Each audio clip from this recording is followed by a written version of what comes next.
Hey, what's going on, sports fans? This is Sean with boxingandbasketball.com here with our co host, Matthew Reyna. Matthew, we are back.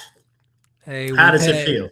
hey, we've had 10 days off. I missed the favorite part of my week last week, but I'm excited to get back into it, start this week off right. Yes, yes. So I'm back. I told you I was going on vacation to Colorado. I had a blast. Matthew, I believe you worked the Texas State Golden Gloves. Listen, but we're back to bring you some basketball news because we've had 10 days of things happening. So we grabbed at least 6 or 7 topics. We're going to run them right by you. Matthew, you ready for the I'm ready. debate? Let's do it. All right, Cooper Flagg was a lock for the Rookie of the Year, but it's clear the award belongs to Knueppel. Everybody expected Cooper Flagg to run away with Rookie of the Year, but Knueppel has been the more efficient scorer, just broke the rookie three-point record, and it has Charlotte winning more than anyone projected. Matthew, we've done talked about, we can't help but to talk about the Charlotte Hornets. We've talked about them for the last 3 or 4 weeks, and you have become a fan of them. You started watching them, right? Man, with the triple-headed monster I call, with LaMelo, Knueppel, and Miles, man, dude, these guys are still terrorizing the NBA. Bro, I don't know how deep they going to get into the playoffs, but they're definitely a fun game to watch. On top of that, we all know that Cooper Flagg was out for a little bit, right? I think he missed, was it 10 games with a foot, ankle soreness, or something along those lines? But he's back, and Cooper Flagg is terrorizing um, the people he's playing against. Definitely one of the top two. I mean, they were neck and neck, right? So they had Cooper at one time. Knueppel kind of caught up to them. And then boom, that's when Cooper Flagg went down to injury. Knueppel is still going strong. And most people are saying this is the reason why he definitely deserves the Rookie of the Year. And look, for everybody watching, please drop your comments and stuff down below. We love to hear what you think. Here's what I'm thinking, man. It's that Knueppel's team, the Hornets, are actual contenders. The Mavericks, the Mavericks at this point are basically tanking. They're not playing a great brand of basketball. They're losing a lot of games. Knueppel shooting 44% from three on the 34-34 Hornets. But, that doesn't do it justice because they had a big-time losing record. They had to win like 15 of 17 to get to where they are now. I think they're going to end up with a winning record. I think they're going to end up in the high play-in. Maybe they end up in the playoffs. Hopefully they end up in the playoffs. But here's what I'll say. If they make the playoffs or if they have a winning record, then I think you got to give it to Knueppel. I mean, the Charlotte Hornets behind the Spurs and maybe the Clippers have been the hottest team since the All-Star break. They've won on a stretch where they won 15 to 17. You said three-headed monster, but you got to add that fourth monster, Brandon Miller, who's also quietly having a pretty good season, averaging 20 points a game. You can't forget about the two centers, Diabate and Kalkbrenner. Yeah, you love Diabate.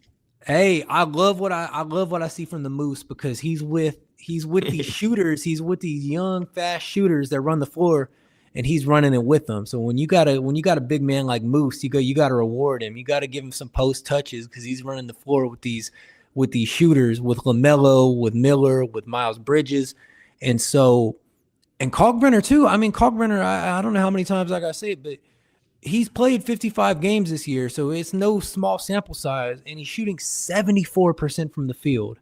So they've slowed down a little bit because they had to play San Antonio, and when you play Wemby, it's there's a little bit of belt to ass in the forecast, and so they had to take their licks against Wemby, but they're one of the hottest teams.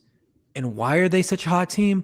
Because you've got dangerous shooters. You've got LaMelo, you've got Miller, and you've got Knueppel. Knueppel is shooting 44% from three. So you have to respect it. You have to respect the shooters, and that's how Diabate and Kalkbrenner are shooting what they're shooting from down low, because these guys are running everywhere to defend LaMelo and Knueppel. So I would say this. I know Cooper Flagg's a generational phenom prospect, so I know they want to give him the Rookie of the Year. If you give him the Rookie of the Year over a guy whose performance has turned a historically bad, a historically horrible team into one of the hottest teams in the league. If this team makes the playoffs, or if this team has a winning record and Knueppel doesn't win Rookie of the Year, then that tells you that the sports writers were in a popularity contest. They weren't talking about nothing real, because if you're watching the guy that's on the hottest team in the league, or the third hottest team in the league, shooting 44% from three, averaging damn near 20 points a game, that's your Rookie of the Year. I'm sorry, it's not Cooper Flagg. Cooper Flagg's on a tanking team. So I know the MVP and the Rookie of the Year aren't the same award. So it's not, Rookie of the Year can devolve into a little bit of a popularity contest. Right. But if you're going on substance, if you're going on what's really happening in the world, your boy, Knueppel, Rookie of the Year, not even that tough of a choice. All right, two things, Matthew. Number one, you say he's on the tanking team. Has anybody told Cooper Flagg that they're trying to tank? Because that man is playing like he's trying to get to the championships. Does everybody know on that team except for him? They're like, yeah, just let the rookie keep going, man. He don't know that we're trying to tank. But that's what happens. You let, you're on a bad team, so you let your rookie get his reps. And of course he's playing good. Yeah, I mean, everything across the board. I mean, the three-point shooting's not that good, but everything else is good. The turnovers are down for a rookie. The shooting's good. The playmaking's good. The free throws are good. They said his defense is pretty tight. What do you think? Yeah, I mean, everything I've seen from him looks good. I can't say that he's like an all NBA defender or anything like that. I mean, he's young. I've seen him get blown by. I've seen them play the Kings. I've seen them play the Spurs. But yeah, he's solid. Yeah, he's all around. He's good. But when you're on a team that's 23-45, that's trying to lose basketball games, then all right, Matthew, let me ask you this. What do you think their record be right now if Kyrie Irving was 100% healthy, him and Kyrie? How do you think they would be?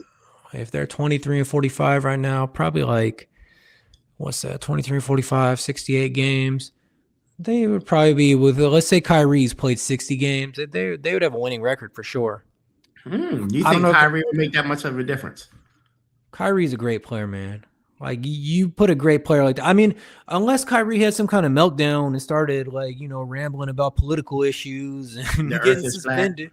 Yeah, I mean, with Kyrie, you never know, but every time you see him on the floor, he is still just as great a player as you remember. I mean, anytime you see Kyrie and you're like, oh, he's been injured for a while, or he's been out for a while, or, oh, he got suspended for a while over that stuff he said. But then you watch him play and you're like, wow, this is the greatest player I've ever seen. So, yeah, I mean, yeah, if Kyrie and Flagg had been playing together, they would have a winning record for sure. But that's not the route it went this year. So, Flagg's on the 12th team in the West. Flagg's only on, Knueppel's only on the 10th team in the East, but I mean, the stretch they went on, they were probably the 14th team in the East a couple months ago, and they went on a crazy stretch. And if they win tonight, they're going to have a winning record. If they win, if they keep it up, if they're on their current trajectory, they're going to be a playoff team. And if they're a playoff team, I get it. Look, if they don't make the playoffs, if they don't have a winning record, it's going to become a popularity contest. Flagg's going to win. But if Knueppel's still playing meaningful basketball deep into April, into May, he's in the playoffs, he's got to be Rookie of the Year. I mean, the sports writers, look, he's going to have the votes already from the Charlotte Observer, from the Raleigh Express, whatever. Yeah. But if they make the playoffs, he should damn near be a unanimous Rookie of the Year. You're right. Okay. All right, so we're going to move on to our next subject here. Man, at one time, Matthew, I don't know if you were this person, but at one time, everybody was riding the bandwagon of the Golden State Warriors. When they had Steph, when they had Clay, the Splash Brothers, when they had Draymond. They still got him. He ain't doing much. Yeah, well, yeah, they still got him. He's not doing too much, right? They were killing it with just them three, right? And of course, you had like the Kumingas and the others that had helped, right? Andrew Wiggins and so forth. But right now, you talk about tanking, right? They're not trying to tank. They're just so bad right now that they're just tanking, right? Right now, the Golden State Warriors currently have 193 million in salaries injured almost every night. That's 93% of their entire team's salary. So, Matthew, I say that to say this, and people are not going to agree with this. Definitely, the players will probably be ready to choke slam us for saying something like this. But you got somebody like Zion Williamson that keeps hitting these milestones. He played 40 games, he gets some more of his money. He hit 50 games, he gets some more of his money. He hit 60 games, he gets some more of his money. This guy got benchmarks to stay in shape and stay healthy to get paid, right? Am I right or wrong? No, you're But right. yet and still, you can have all these players injured and still making all this money, right? Bruh, there's got to be, I'm not saying take away the money from the people, but bruh, there's got to be some type of penalties. And I'm not saying that you can control being injured, right? But bruh, that is so much money that's just going down the tube that's being paid to these players and they can't even perform. The ticket sales are down, concession is down, parking is down. Even the workers don't even the workers don't even want to go no more. Like at least they could be fixing a hot dog in the back and be like, "Oh, Steph hit a three. Can I get a large popcorn? Yeah, here you go." And they still looking at the game. Uh, Bruh, how do you feel about that? And how much of an injustice is it to these fans? And why does Zion get treated differently? But you got all these other people still getting their money. Do you remember that one big guy that was in the Memphis Grizzlies? I think his name was Big Country, big white boy. Bryant Reeves. Brian Reeves. Man, that man for was it 2 years straight was millions and millions and millions and millions of dollars. He didn't play for like almost 2 years, I think. And he just got paid. And I'm like, man, bro, this has to be the best feeling. Imagine how many people will like not to work for 2 years and still get paid millions of dollars. What are your thoughts? Well, I mean, they've really had some bad luck. I mean, Jimmy Butler tore his ACL, so that's not like he not faking it. I forgot about Jimmy Butler. I haven't seen him in so long. Yeah, I mean, Jimmy's a dog. Jimmy wants to be out there. He tore his ACL. You don't want Jimmy hobbling up and down the court with his torn ACL. I mean, Steph's the one that puts the tickets in the seats. So when they say Steph's got a knee injury, then Steph's got a knee injury. And hey, if Draymond's injured, man, let him stay injured because you don't want to see Draymond out there without Steph, especially this version of Draymond. So, yeah, they got a lot of guys on the shelf, but these are legitimate injuries. These are real things. This happens in the course of the year. Once Jimmy Butler went down, their season pretty much was in the tubes. Then they traded for Porzingis, and this is a guy that's got like some undefined illness, disease, sickness that nobody can quite put their finger on, and he's missed multiple games for multiple franchises. So it's like you knew what you were getting when you traded for him. So if we say the four best players on that team are Steph Curry, for sure, injured with his knee. Jimmy Butler, torn ACL. Porzingis, whatever he's got. But they knew when they traded for him that he's got whatever he's got. Then Draymond. And with Draymond without the other three, you say, okay, Dre, have a seat. But the Warriors are playing guys. And look, we get on this podcast and talk about basketball. The Warriors are playing guys, Sean, that I've never heard of. That I'm looking at their box score from yesterday. Well, I was looking at their box score from yesterday. Where'd it go? Okay, they lost 107 to 110 to the Knicks, and this is actually a miracle based on the guys they played because the Knicks are good, and they lost by a single possession to the Knicks. Okay, Sean, I'm going to ask you. I want to go through the roster with you, and I'm going to ask you some questions about some players on these roster. Okay. All right. Okay, Sean, Malevi Leons. What college did he go to? No. He went to the Mineral Area College. Where is that? I don't know. He's from the Netherlands. Maybe it's in the Netherlands. Oh, my goodness. I had never heard of this man until we were researching the show. Oh, okay, Sean. Let's pull up someone else. All right. Gui Santos. What country is Gui Santos from? Sound like he's Italian. He's from Brazil. What? He's from Brazil. Okay. Spanish, Second round pick. He was the 55th pick in the 22 draft. So when I'm looking at the Warriors box score, and I know they got their Warriors way, they had to get rid of Kuminga. He was so bad, blah, blah, blah. You would think they would have won him right now. Right. Basically, Sean, Kuminga couldn't play, but Gui Santos and Malevy Leons could play. Okay. Let me give you one more. And hey, let me tell you this. I'm going through the starting lineup right now. I'm not pulling the 14th, 15th minute. I'm going through the starting lineup right now. This is bad. Okay, Sean. Quentin Post. What country is he from? Quentin Post. It's not good. It doesn't sound like his name. The Netherlands. Oh my! He's from Amsterdam. Why they got these people from Amsterdam, from Holland, the Netherlands? Is he from northern Holland or southern Holland? No, well, you said Amsterdam, so that's northern Holland. Man, I don't know where he's from. I don't know nothing about him until we did the show. But you look at that starting lineup: Podziemski, Post, Santos, Will Richard from Florida, who was, was a contributing part to that national championship team, has had a quiet rookie season. But you're playing a rookie. Not only are you playing a rookie, you're playing in bottom of the second round pick and Will Richard and Malevy Leons with GP2 coming off the bench and Pat Spencer coming off the bench. And why is GP2 coming off the bench? I think he's a phenomenal player. But a little undersized, but he'll give you some really tough defense. He's a guy when you have a good team that you want to come be that dog off the bench, giving you 22 minutes. So, I mean, even with the people they're starting, I don't know if GP2 is like he's not going to come in and average 25 points a game. He's that when you have Curry, when you have Butler, when you have Draymond, he's that dog off the bench, capital DAWG. He's that dog, but he's not GP2. We know what he can do. We've seen him in this league. All right, Matthew, if they still had Kuminga and Andrew Wiggins, how would they fare right now? I mean, if they had Kuminga, I'm looking at this roster. Kuminga would be the best player on this roster. And Andrew Wiggins. Those two would be the best players on this team that are playing by far. But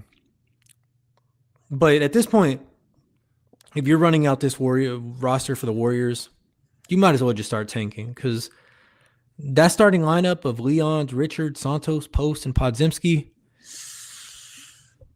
I don't know. They ran tough with the Knicks the other night, but Sean, that's Yeah, Matthew, let me run something by you. Okay. So there is insurance for the owners and the teams, right? The league runs a total disability insurance program where teams must insure several of the highest paid players. If a star, it's got to be a star, misses a long stretch, often 41 plus games, insurance can reimburse a big percentage of that salary. A typical structure after the waiting period, the policy might cover up to around 80% of that player's salary for games missed. So the owner is not eating the full cap hit in cash teams, even though it still shows on the books. And on top of that, there are league-wide and individual disability policies that pay the player in case of career-ending injury separate from what the team owes on the guaranteed contract. Yeah, I mean, I don't know if that applies to these players because you're not going to start clawing money back from Steph Curry. Golden State is not going to start clawing money back from Steph Curry. And even like lower end stars like Jimmy Butler and Draymond, they're, because that gives you a reputation around the league. But they'll start trading them. They do something. Don't trade Steph. You can trade Draymond. Draymond just thought he was out. Remember? Yeah. At that trade deadline, he thought he was out. Yeah, like it is what it is. If I'm out, I'm out. I still got my podcast competing with Sean and Matthew. And Podcast P. No, they had the opportunity to get rid of him and they didn't. And that speaks to how much they think he means to the franchise. But when you look at their look, they're inactive players the other day against the Knicks. So Porzingis wasn't inactive. He just didn't dress. But the ones that were officially inactive, Butler, Curry, Draymond, Al Horford, Moses Moody, those are all the best players on the team. Oh, man, yeah. Yeah, I forgot about Al Horford. I don't know. I don't know what the vision is. I don't know, I'm not deep in the San Francisco newspapers. I don't know if they're trying to tank, but when you're running out the starting lineup, running out, you're going to lose a lot of ball games. Yep.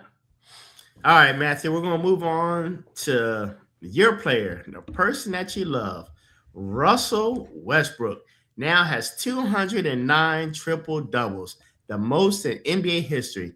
He has 2 triple doubles in his last 3 games, and he also passes LeBron James for the most triple doubles by a single player in the 18th season. Will we ever see another Russell Westbrook, Matthew? Will we see another Russell Westbrook? That's a good question. It's hard. Ooh. It's hard to answer. This man has all the memorabilia of Russell Westbrook. Will we see Every team he played for. Look at that. Will we see another Russell Westbrook? Yeah. I mean, golly. 209 Oh my triple-doubles. God, look at this man here. Oldest player with 2 out of 3 in his last game. Should have been 3 out of 3, but they took him out early from the other game. Oh, I got this. I didn't put that in order. That was the Clippers one. And finally, the jersey that he's in now, the Sacramento 18.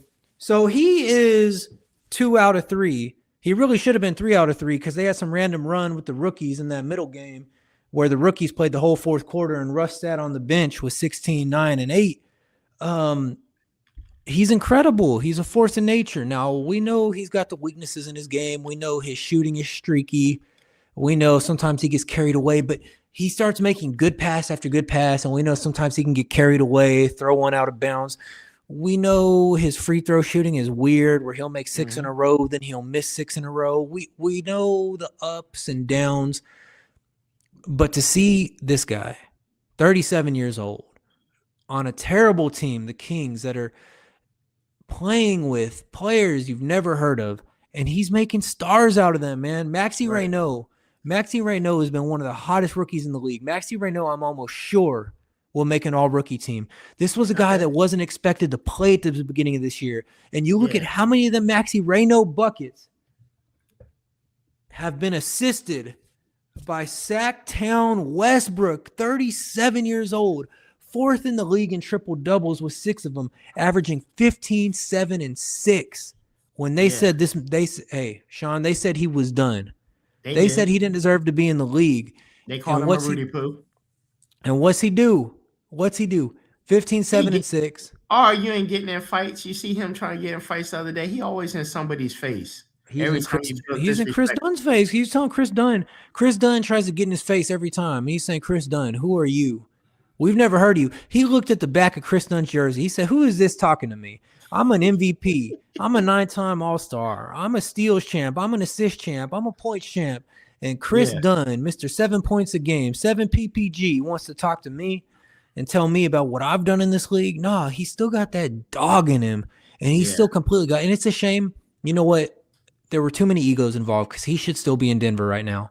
But I don't think David Adelman wanted another lead dog in the locker room. And I don't think Russ wanted to accept that some nights he was going to play 18 minutes a game instead of 28. And it's too bad because I feel like egos collided there because the Denver Nuggets bench sucks. The guy that was supposed to replace Russ as the backup point guard, Jalen Pickett, he don't play. He don't play. DNP coach's decision. The guy that was supposed to replace Russ on point of attack defender, Bruce Brown, he's having a terrible season. Every time I get on Twitter, it's just trending with Nuggets fans saying, "Oh, Bruce Brown sucks. Bring back bring back Russ." Tim Hardaway is one of the bright spots on that bench. And then there's some nights where Jamal Murray doesn't play that good. Like the other night where he's 1 for 14, where when you had a former MVP on your bench like Russ, you wouldn't sit Murray for Russ, but you would just get cute with it, put Brown on the bench, put Russ and Murray together, and they'd be making sweet music together. Now, Russ has his bad nights, but the Nuggets have had plenty more bad nights without him than with him, and they're already guaranteed to finish with a worse record than they finished with last year. So I really think if it wasn't for the egos, the Russ should still be in Denver. But I just think David Adelman was a new coach. He came in at the end of last year when Mike Malone got fired, and he saw okay, this guy Russ is a dog, and I've already got my star in Jokic. I've already got my secondary star in Murray. I can't deal with an ego this big from a player that's not going to be my best player. And Russ said, I can't play less than 20 minutes a game every single night. So it felt like they kind of mutually agreed to burn those bridges, each from their side of the bridge. And it's a shame because I think Denver would be so much better if they had Russ coming off that bench. And you got to find ways to compromise. If Yeah, you're Russ, you got to say, okay, I'm not going to play 30 minutes a night. And if you're Denver, you got to say, okay, this guy is a total dog that gives everything every night. We'll honor that by finding ways to get you 25 minutes a night. And they couldn't come to that compromise, and it's a real shame because now Russ is having triple doubles every night. Not every night, but he's at 6 triple doubles. He's averaging 15, 7, and 6, but he's doing it on the worst team in the league. But even with that, he's still a big man feeder, still going to get Maxi Reynaud a new contract, just like he got Enes Kanter a new contract, just like he got Steven Adams a new contract, just like he got Daniel Gafford a new contract because he's a certified big man feeder. yeah. And I just wish it could have worked in Denver. So let me ask you this though, Matthew. With Zach LaVine being a top scorer in Sacramento with just 19 points average, DeMar DeRozan leading close rate behind him, big man grabbing all these rebounds is a bonus. Why are they tanking? Why are they not doing good with the talent they have? And then you throw Russell Westbrook into the mix. I don't understand why they're doing so horrible. I really don't get it. Well, I mean, besides the fact that LaVine and Sabonis are now out for the year, even when they were out there, it just felt like a mismatch collection of parts. Even when they had Murray, all those guys, it just it just didn't work. I mean, LaVine's a ball stopper, so like you throw LaVine the rock, like he's gonna get his 20 points a game, but it's gonna be the most.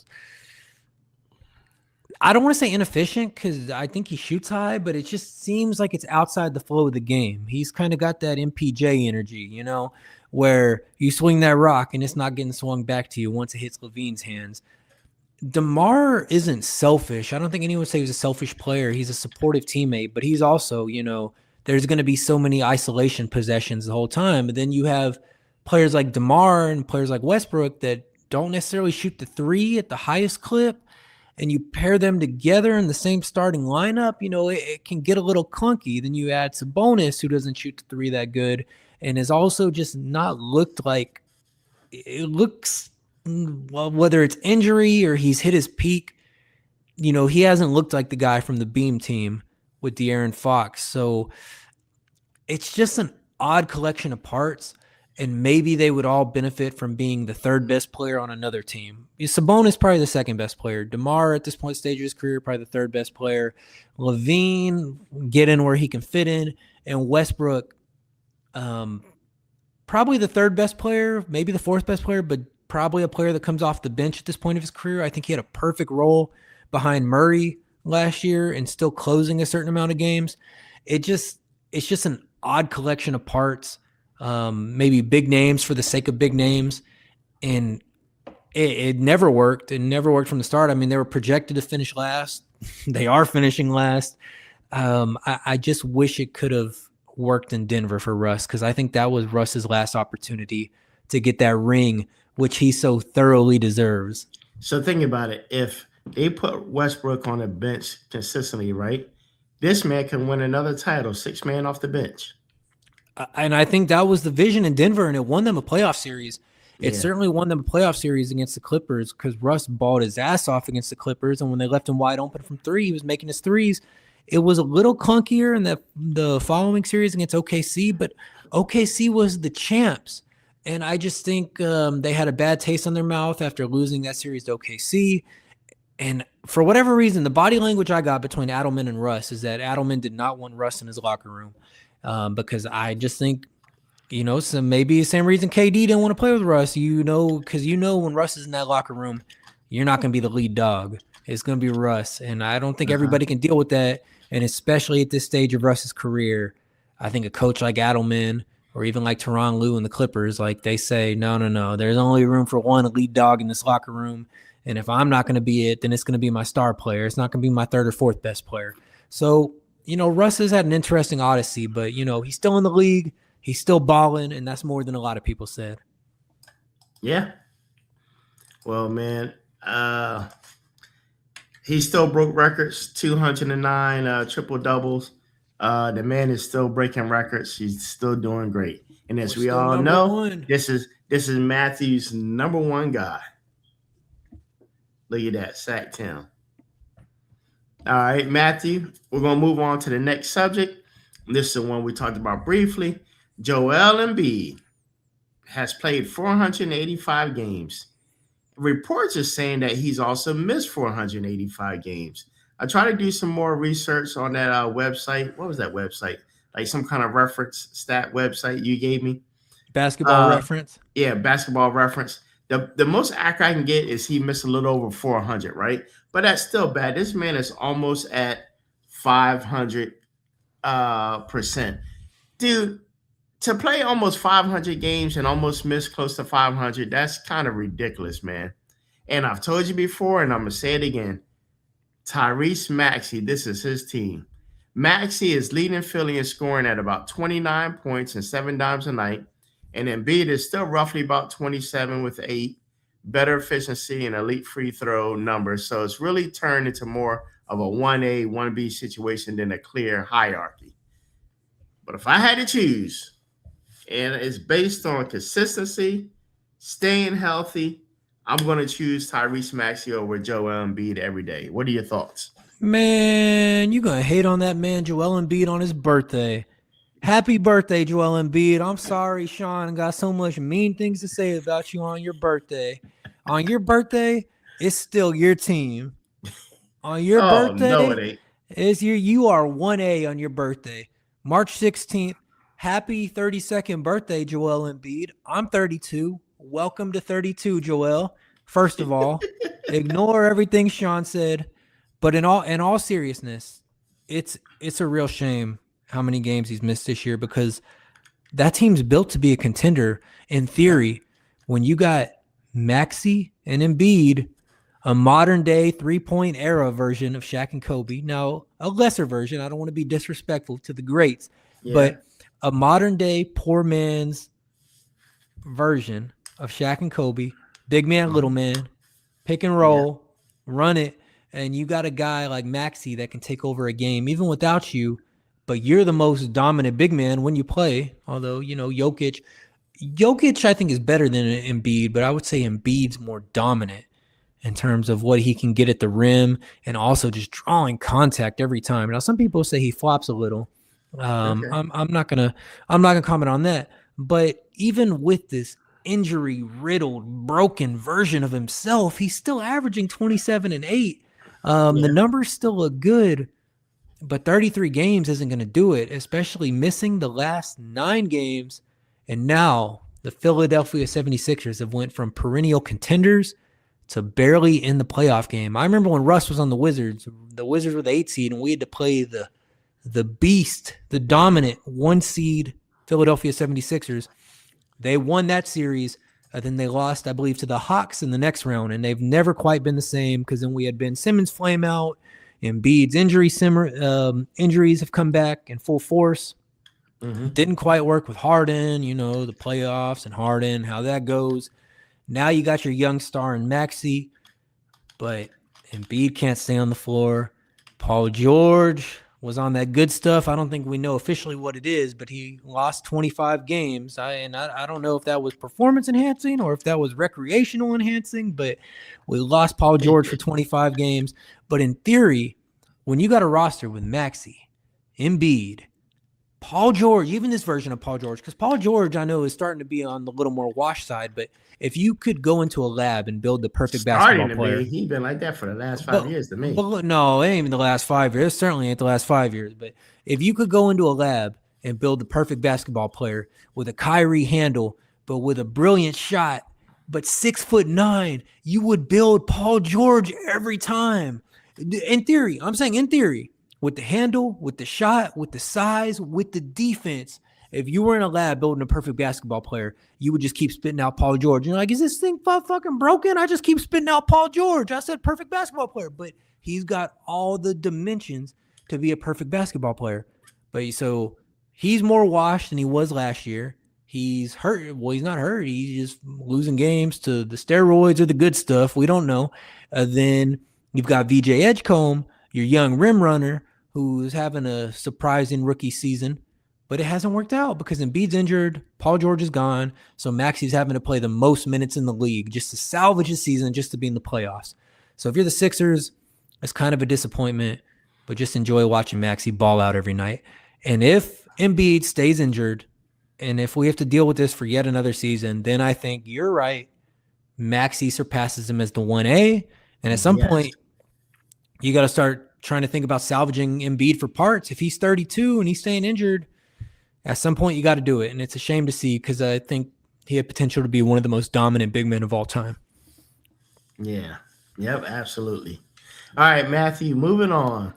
Your boy, the one that you don't really care for too much, Mr. SGA is the model of consistency. He set the all-time record with 127 consecutive 20-plus point games the other night. Listen, at one point, people thought SGA and Ja Morant were just like this. And I was like, listen, Ja was athletic. I'll give him that. But SGA, pure shooter. But why does the man receive so much hate? Even the other day, the coach was yelling how ridiculous it is that he got to the free throw so many times. He's losing the ball while trying to go up, and they call him foul. Man, Jaylen Brown is upset with it. Bro, I've never seen so many players argue about a man and how many times he goes to the free throw line. The man is just pure magic. I can't help it. He baits you in. Listen, he's getting the same hate that James Harden used to get when he played for the Rockets. They're like, how is James Harden going to the line so many times? So it's shifted off James Harden, and now it's moved over to SGA. But the man has 127 consecutive. One of the best in the NBA right now. What are your thoughts? What do we call him? FTA. I don't call him that. Okay, you watch his games, and you just gonna be. It's supposed to be a 2.5 hour game, but it's a 4 hour game because he's just at the free throw line shooting. But look, and I don't mean to keep hating, but they definitely forced that 20-point game the other day against the Wolves, where they were losing. He was getting his ass kicked, and then they keep him in there to get his 20 points. That was sorry. Just let it go. You've already got the record. I think is he second place or he's got the record? He's first place. Yeah. So I don't even know why they forced it because it was so embarrassing. They were obviously forcing it. But look, all hating aside, and I've got a lot of hating because that man, the way he be flopping. Look, man, he's better than Harden ever was, but he's also a better flopper than Harden ever was. He's Harden and Ginobili and Prime D Wade and all them guys combined. And Joel Embiid.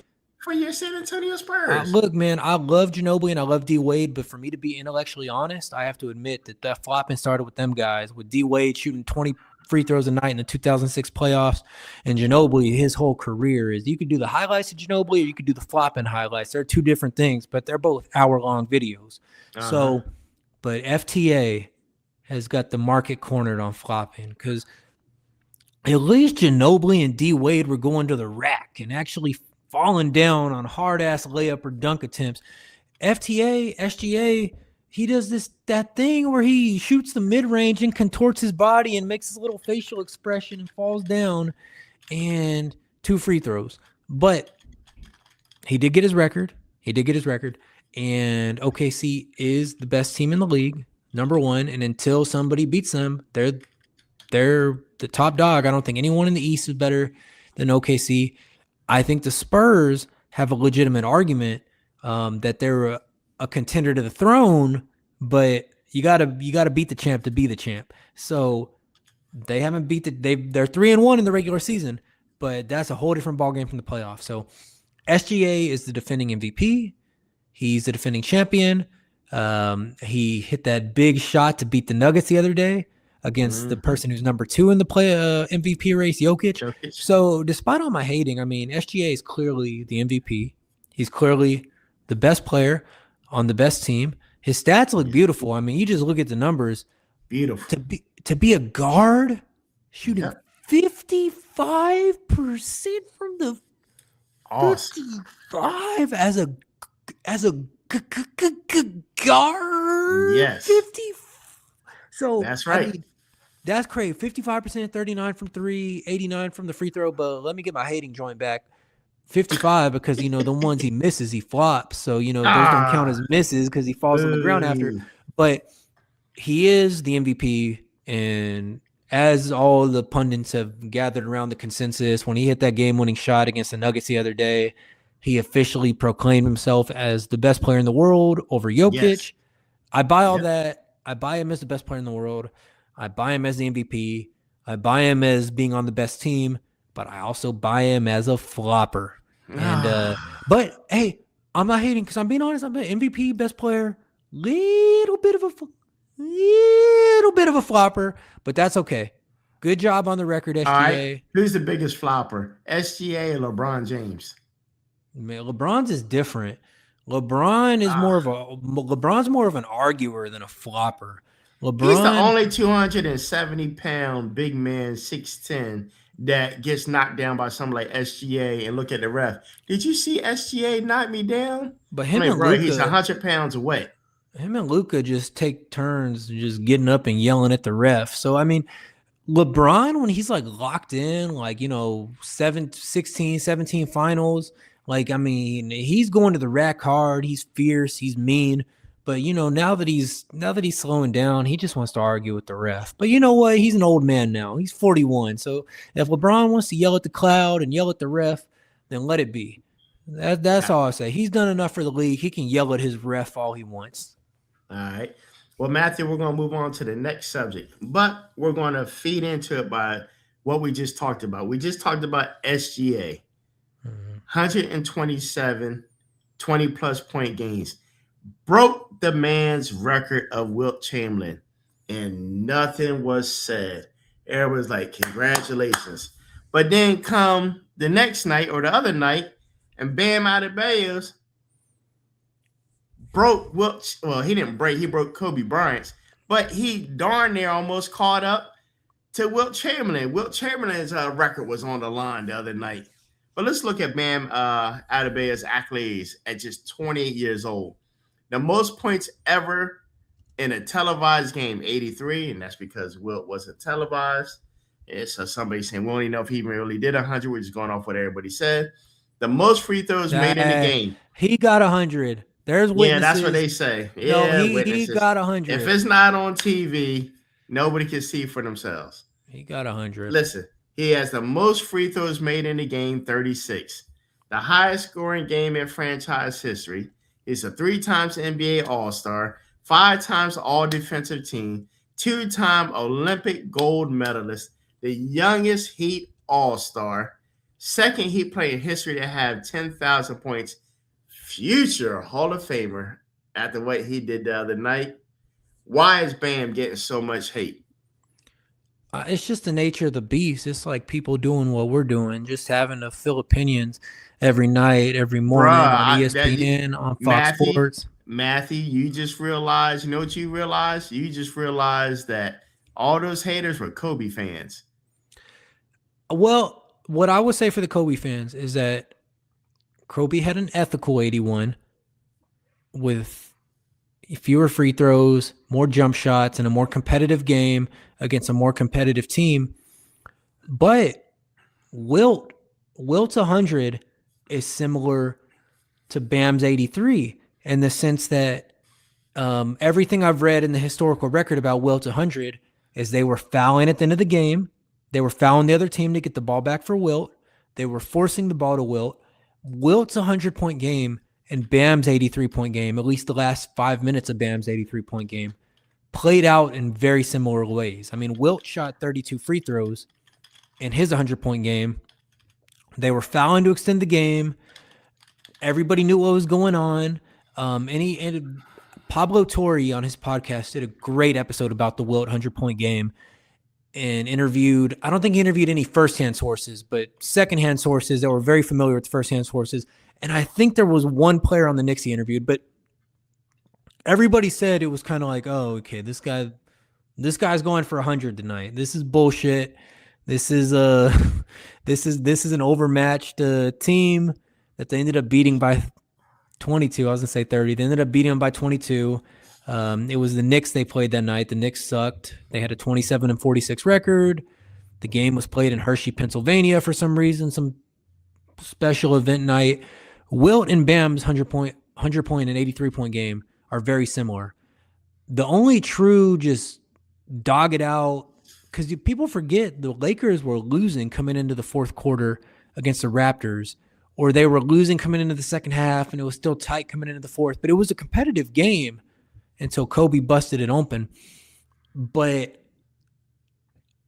83 is 83. I just think there's been a lot of guys over the last 15 years that have sat themselves out in deference to Kobe's record. And I think that's against like Kobe's spirit. I don't like, the spirit of Kobe, the Mamba mentality says like, go get it. Cause Kobe wouldn't have sat himself out if he saw somebody's record in front of him. Everybody knows he wouldn't have done that. And we've seen so many guys over the last 15 years get 60 and 3/4 or get up to 70. Like Luka got up to 74, Booker got up to 70, Lillard's hit close to 60 or 60-ish a couple times. Mm-hmm. A bunch of guys have hit 60, then sat themselves for the fourth quarter. And the only plausible reason they're doing that is, basketball rules, respect for the game. We don't want to beat a downed opponent, which fine, whatever.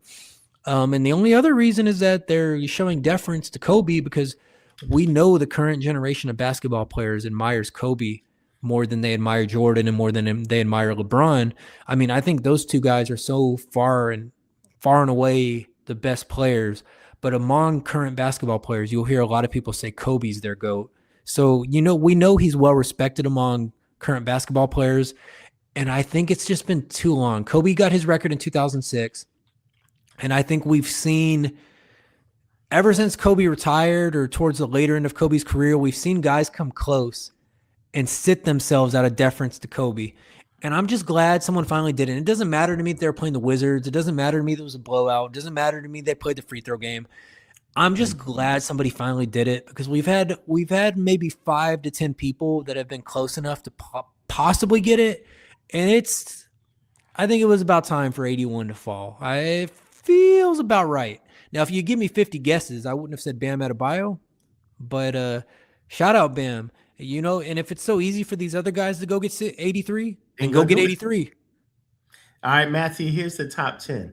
Number 1, Wilt Chamberlain with 100 points. Bam Adebayo with 83. Kobe Bryant, 81. Wilt Chamberlain again is 78. Luka was 73. David Thompson was 73. Elgin Baylor, 71. David Robinson, 71. Donovan Mitchell, 71. And Damian Lillard, 71. You see, guys have been teetering around it. Donovan Mitchell, Damian Lillard, Luka, Devin Booker. I'd like to see how many minutes those guys played because guys have been getting close. And I think Klay Thompson had 62 maybe 6 or 7 years ago now. So guys have been getting close, then sitting themselves because they wanted, to respect their GOAT, Kobe. But I think it was about time. And I think it's fun that like a random player like Bam did it because I think if somebody like Jason Tatum did it or SGA did it, there would be whole other debates about, Kobe's legacy. But since it was a random player like Bam, now I want guys to go for 90 because I don't think anybody was willing to do it before because nobody wanted to beat 81. But now that you've had random Bam come out and do it, everybody's going to want to go do it. So my challenge to Lillard next year, my challenge to Booker, to Luka, to Mitchell, whoever wants to go do it, go get us a 90 ball. Yeah. Listen, on top of that, his mama came out there, his biggest support and fan, gave him a big hug. He's out there crying like, look, mama, we made it. And then on top of all that, right, I don't know if this is true, but the mama came out later and said something about Bam did it for his grandmom, and she would have been 83 today or something like that, or today would have been her 83rd birthday. I was like, man, if that's true, I was like, man, how coincidental is that, right? That's a pretty good story. I'll have to look into that. That's my first time hearing that, but I mean, either way, I mean that takes, especially a big man to make that many of their free throws. It's a hell of an effort. Matthew, I got a question for you. What is the most points you ever made in a basketball game? Shit, man. Sometimes I get on a team and Yeah, I'm the only one scoring buckets, and it's like it's only going to 15, but I got all 15 points. I'm 100% of What? the buckets. No, no, no, no, no. No, no, no, no. I'm look, man, I never played in a league. I tend to play pickup. Pickup games are to 15. I'm a big man, so I play down low. On a good, nice night, maybe I'm giving you 8, maybe I'm giving you 9, Okay. but that's a good night. I say at my average game, I'm giving you 4 buckets. 4 buckets on 4 of 10 shooting. Out of 15 points, Yeah, I'll give you how 4. many people's on your team? 4, 5, including me, then 5. Your standard pickup, 5-on-5, first to So 15, so ones and so twos. you doing about 25%, 22 to 25% of the score. Hey, if they feed me, I'm gonna get you a couple. I'm gonna miss a couple too. I'm gonna smoke a couple of layups, but I'll get you a couple. Matthew, I don't remember if I asked you this or not. I might have, but did you tell me, do you dunk? Do I dunk? I mean, I throw it off the glass and get up there and tomahawk it. No, I don't dunk. I don't dunk. You're like 6, what, 4, 6'5"? 6'3", but I got a little tiny vertical. Little, Okay. little tiny vertical. All right, there you have it. Matthew, appreciate your opinion on that. We're moving on to the next subject. The hate for Bronny James. But you know what? He's back in the G League. Bronny James has joined the 50-40-90 club in the G League with the South Bay Lakers, who are 11-0 when he plays. He's 15.5 points per game, 3.5 assists per game, 2.9 rebounds per game, 54.5% field goal, 42.6 three-pointers, 90% free throw. What more could you ask for? Is this guy sharpening his skills? Will he ever make it back into the regular NBA rotation? And does he just need 1 or 2 years to grow and then eventually fall into his father's legacy? Well, I don't think he's ever going to fall into his father's legacy. I mean, but the thing is, he is a good on-ball defender. And while I don't believe he deserved to be in the NBA, I do think because of the opportunity he got. Whoa. Did you say he don't deserve to be in the NBA? Well, he didn't. I would say when he got drafted, I would say it was very clear based on his career at USC. You talking about the man that was drafted last at the very end when they had no more picks to give Well, out, you and don't miraculously the Lakers grabbed him as the last player ever? miraculously. I don't think it was miraculous. I think LeBron and Rich Paul had a lot to do with that. I don't think there was no miracle about that. But I do think that despite the fact when he got drafted, based on what he did at USC, I don't think he deserved to get drafted. I do think since he's got the opportunity, since he's got to work with his dad, since he's got to be at the Lakers training facility, since even though they don't say it, JJ Redick has to play him a certain amount of times, which I think we all know is true, even though they don't say it. Just, LeBron's been such a great ambassador for the league, so it's like we got to play Bronny a little. I do think with the opportunity he's gotten, he will I think he will develop into a rotation level NBA player. Now, I'm not saying he's going to be your best player. I'm not saying he's going to be Giannis. I'm not even saying he's going to be Chris Middleton. I'm not even saying he's going to be Drew Holiday. But in the grand scheme of things, I do think with his defense, and right now he's shooting 41% from 3, even in the league, even in the association. So with that, I think if he can keep hitting 3-pointers, keep playing defense, I think he could give you some GP2 style, like Gary Payton 2, man. He's not going to be LeBron. But because of the opportunity he got, and make no mistake, most players with his numbers don't get the opportunity he got to play in the NBA, to take their licks, to miss their shots, to be a bad player at certain points. Most players would not get the opportunity Bronny's got, especially with the numbers he put up in his rookie year. But I do strongly believe that given the time and the opportunity and the chance to develop at his own pace, which 99% of the league doesn't get, but he has gotten, I do think even when LeBron is retired, that Bronny will be able to carve out a rotation level NBA career.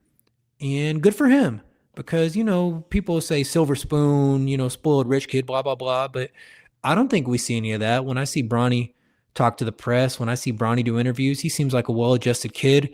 He's had a lot of pressure on a well-adjusted man, I should say. He's not no kid. He's had a lot of pressure on his shoulders being LeBron's son. Some of the horrible, withering, mean headlines. Now, some of it fair based on his game, some of it less fair based on his name. I think he's had a lot of pressure on him. And I think, especially this year, he's handled his limited minutes well on the LA team. And I think, of course, what you're saying is that he's been killing it in the G League, and the numbers do back that up. Of course, he's only played 12 games, but he is doing a 50, 40, 90 in the G League, averaging 15 points a game. So I think he's going to carve out an NBA career. I'd be surprised if he's out of the league when LeBron's out of the league. I think he can squeeze out 6 or 7 seasons. We'll see. All right, let me ask this, Matthew. And I'm not really trying to compare the two, but so Lonzo Ball made an NBA, Melo made an NBA. Do you think that Jello should have been given a more deserving chance to prove himself in the NBA itself? I mean, he didn't even have a long run even in the G League. Or do you think because he did say, multiple times that, growing up, even though we played basketball, I think I would have been great at football because I had the size for it.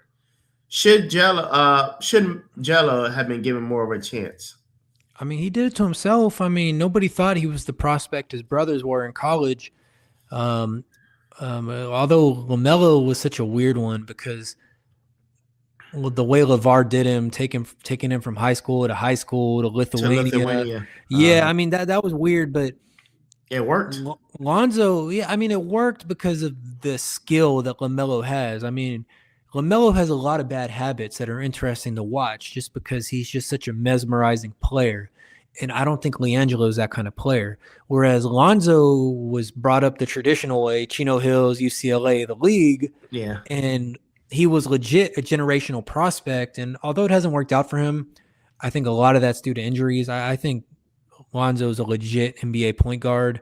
And it's a shame that we're never going to really see him at his full potential because of injuries. Because I think he was just – I think if he had stayed healthy, he was going to be a floor general – like Mike Conley guy. Like I don't think he was going to be Curry or Westbrook or Harden, but I think he was going to be a Mike Conley style floor general with maybe And Matthew, I don't know how true it is, but they tell me all his injuries came when his dad broke out the Big Baller brand sneakers. People don't know it. Like we don't know that. I mean, did you see LeVar with the new Big Baller brand sneakers?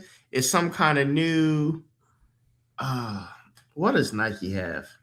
It's some kind of new technology, like air suspension shoes that's supposed to be the next best thing besides the cushion.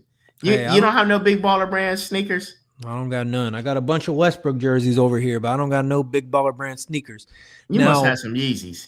I don't got none of that. I got some basic shoes. I'm looking at some. I don't know. I got Westbrooks. I got these at Ross Dress for Less. What I'm wearing right now, it ain't nothing. It might be Big Baller brand since I got it at Ross. That might be so, but I don't think LiAngelo was the type of prospect his brothers were.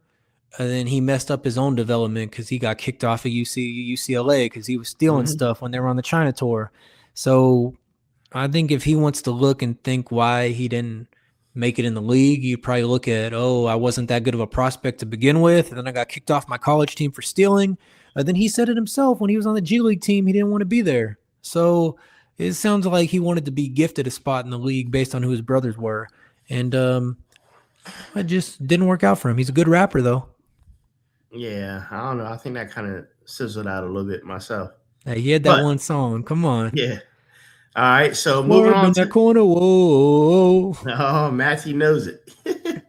All right, so moving on to the next subject, we're going to talk about your boy that was a leader in San Antonio at one time, Kawhi Leonard.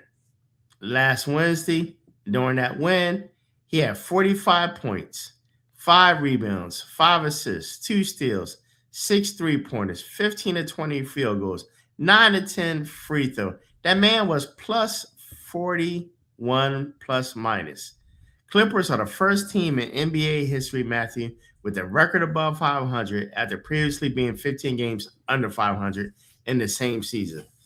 And I know he's injured right now. I got injured the other day, but bruh, when this man is healthy, This man is a terror because uh, he can shoot the ball and put defense on you all at the same time. And he, Kawhi's one of those weird ones, right? Because he sat out for a while with these injuries, and they requested him to go to these doctors, wanted to go to his private doctors. I don't know what to make of Kawhi Leonard's career. Did he just wake up like Rip Van Winkle just woke up out of time and say, "Hey, I'm back. I'm ready to play again"? What are your thoughts on Kawhi Leonard and his playing style? And if he gets back healthy, can he help them go deep into the playoffs? Well, he'll never be back fully healthy. And it's the Spurs doctors, from everything that was reported in the local press, the Spurs doctors told him what it was in 2017, that your knee issue is, now I'm no doctor, but I think the word is degenerative, and that your Yeah. knee will always have this weakness, is never going to be at full strength Right. because of whatever it is. I don't Probably all know. those years as a kid playing basketball, jumping up and down and dunking and stuff. Stuff takes a toll on your knees. Well, it took more of a toll on his than on other players. LeBron's 41 still dunking, but Kawhi, for whatever reason, he got that injury on his knee in San Antonio, and it's never been healthy since then. And so Kawhi at his peak is maybe one of like the 3 or 4 greatest players I've ever seen. And I think after they won the chip in 19, I think he was undisputed. That I think Kevin Durant was the best player in the world at the time, and I think Kawhi took that title from him. But it was so short lived, and he gave it up to Giannis or Jokic or whoever after that, just because he couldn't stay on the floor. And so that Kawhi led Raptors team, I mean, that's what Kawhi can do. I just don't know how else to say it. I mean, I think the Spurs would have beat the Warriors, the 73-1 Warriors in the Western Conference Finals, if Mm. Zaza didn't do that bullshit and step under Kawhi. We know the story. And maybe Kawhi would still be winning chips for the Spurs, but we wouldn't have Wemby. So I mean, I don't know if I make that trade. But he's one of the best because he is first team all NBA level defense, first team all NBA level offense. He's unflappable. You can't talk shit to him. You can't get in his head. He's just a machine. He's just a baller. He just goes out there and gets a bucket. He has one of the most automatic mid-range shots I've ever seen, right up there with Chris Paul or Sean Livingston or any of the great mid-range Hmm. getters. But Sean Livingston or Chris Paul were never getting it when they were shooting at 15 shots a game. I mean, Yeah. he's just such an incredible weapon. And what he did to bring the Clippers back this season, even after losing his co-star James Harden, was incredible. But Hmm. now it's got the black cloud over it because he got injured again. He got injured. I was watching the game when he got injured against the Kings the other day. I saw him limp to the locker room. Now he's out against the Spurs tonight, and it's the same story of his career. Maybe at any given time. And I think he's got a record comparable to SGA right now. Now, it's not like 120 straight 20-point games, but I think he's got the longest Clippers record for 20 straight games this year. I think it's in the mid 40s. So when he's out there, he's a machine. He's a bucket, and he's an all NBA level defender. But it's the story of his career. You He know what? missed. I'm sorry, Matthew. I don't know why, but when you mention Sean Livingston, I don't know why. Every time I hear Sean Livingston, for some reason in my mind, he just puts me in mind of Tayshaun Prince. I mean, probably because they're tall and lanky, Yeah. light skin. Like, I mean, yeah. I mean, And who would you pick on your team? Sean Livingston or Tayshaun Prince? depends on the role. I mean, Tayshaun Prince, Detroit doesn't win it without Tayshaun Prince. I think Golden State still wins without Sean Livingston, but they both got. But we never saw Sean Livingston's peak because he had that freaky injury when he was still a kid playing for the Clippers, and so we just saw him being like a. It's like we saw him being a young prospect, and then we forgot about him for years, and he was a wise old veteran with Golden State. I don't remember anything in his career between the Clippers and Golden State. So whatever he was doing, I don't remember. I remember him being a little kid when I was a little kid when he played for the Clippers, and I Yeah. remember him being a wise old veteran for Golden State. If you remember what happened on Sean Livingston's career between the Clippers and Golden State, please call in because I don't. Yeah, you're right. Tayshaun definitely. I would pick him because of his defense. Definitely think. I'm not saying he's not a good shooter because he is. I think Livingston was maybe a little bit better pure shooter, but Tayshaun could shoot and also had great defense as well. Hey, Tayshaun was 37% from the 3 ball and 4-time all defense, and he's a champ. So put some respect on Tayshaun. Yeah, I mean, you got Rasheed Wallace and Rasheed Wallace, and I mean Ben Wallace and Rasheed, and then you have Billups and Rip Hamilton, and Billups. Yeah, I mean, McDyess off the bench. Man, if they had Isaiah Stewart back then, they'd really be killing it. Hell no, Like bringing some muscle to get in some fights. That team will get suspended. That team will be kicked out the league. They were allowed to do all that stuff back then. They still allowed some heavy fouls back then. What was that, 2004 when they won a championship? Yeah, they'd be like the Pacers and Pistons. They'd be repeating the Malice in the Palace every night. It'd be the Antique Roadshow coming to your city to get suspended. All right, and Matthew, we're going to end it with this right here. Let me switch screens here because I want people to see this. When you draft a Kentucky guard, is it basically saying you're guaranteed a hit?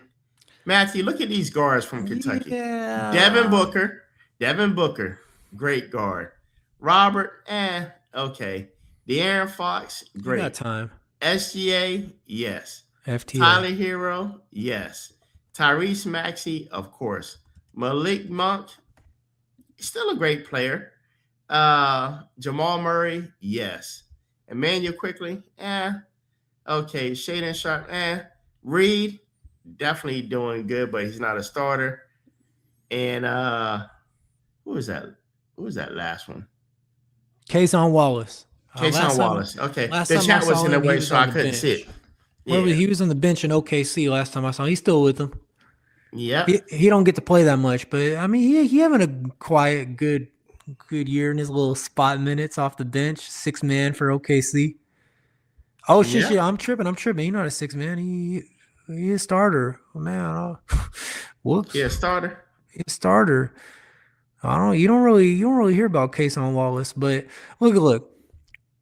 They get to pick the best players because they're Kentucky. So it's not like, wow, these guys went to Kentucky and developed. Like, they have a reputation as being the one and done factory, and they have all like the great players from Boogie Cousins to Anthony Davis to John Wall. Like, they just have a reputation as that NBA factory. So these guys come because Kentucky has a reputation. It's not like Kentucky developed Devin Booker and De'Aaron Fox and SGA and Tyler Hero. They came there as generational phenom prospects, and Kentucky got them for 1 year. Some of them played like 10 games. Like, yeah, I mean, if I had my own team, if I had the University of Matthew and I got the #1 high school prospect every year, then you would say, oh man, the University of Matthew still sure is shooting out some good guards.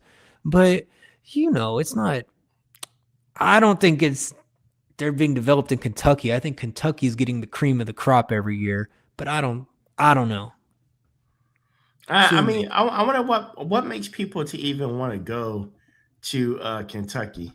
Because they ball out every year and they're always like a 1 seed or a 2 seed. I mean, that's why why else would you want to spend a year in Kentucky? Right. Matthew, do you respect any player that does a full 4 years in college, or should they not risk it and just jump straight into the NBA after 1 year if they can? Of course I respect it. Like, the paradigm has shifted so far on this. It used to be the opposite. Do you respect a player that only does 1 year, then leaves the college? And now we've shifted so far that you just asked me if I respect a player for doing 4 years in college. Yeah, I mean, of course. But if you're a generational prospect, like, if you're like a John Wall, Anthony Davis level prospect, then you'd kind of be foolish to stick around. But also, now that they got NIL, you're getting paid anyway. But I respect them all. These guys are young kids with a magnifying glass bigger than we've ever dealt with. I mean, we get nervous before we do this podcast, and maybe 50 to 100 people on any given night. Like, to think about, these are kids, man, that are about to be playing for SEC titles, national championships, trying to be the number one pick in the draft. Man, I respect all these guys, however they come about it, whether they do 1 year or 4 years. Right. Let's look at the last 10, Matthew. Here are the last 10 men's March Madness NCAA D1 champions. 2025, do you remember who it was? Nope. Florida Gators. Oh, yeah, I was there at the Final Four, man. Yeah, I remember that. Yep. What's his name? Walter Clayton Jr. Yep. So 2024 and 2023, who won? 2 years back to back. It was the UConn Huskies. UConn Huskies, just like I said. Yep. 2022 Kansas Jayhawks.